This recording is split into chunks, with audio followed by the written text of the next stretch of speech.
Kevin C. Palacio, sa larangan ng freestyle rap, ako pinakamalupit. Okay, pakinggan nyo. 1, 2, 3, go.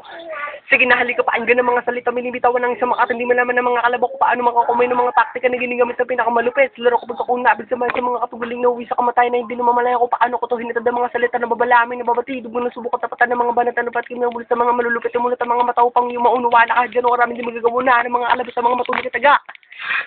Kahit ako mag-isa wala kayong magagawa. Sinumula ko noon hanggang yun ako pa rin ng pinakamatibay sa kanya mula talupain. Subali, sa lugar nito pinanganak. Di ko na mabilang ang mga kalabas sinibak. Mamamagitan ng bala pinapakawala. Pag binahagdatan, hindi ka na papakawala na buhay. Sige na, halika sumabay pag inuwa ka ng mikropono, handa na pumatay. Ako lang mag-isa, hindi ko na kailangan na isa ka sa mga tinapakan na paa. Nang ako ay lumitaw, ikaw ang undum. Hindi mo mga kalaban na hindi mo lang pinag-isip kalabanan ng mga pinakamatibay.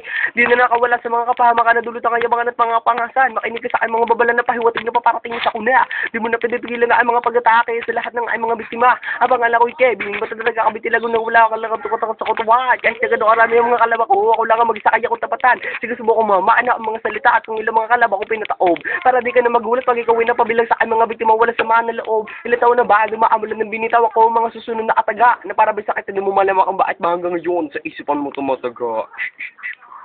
Di mo malaman kung paano malalapasan ng mga kataga mga salitang binibitaw ako sa harapan mo na parang sa mabala kayo mo na batagalan sa bayan ng mga buga na nga ang mga salita. Wala ka na magagawa. Sa aking batas hindi ka na makakawala.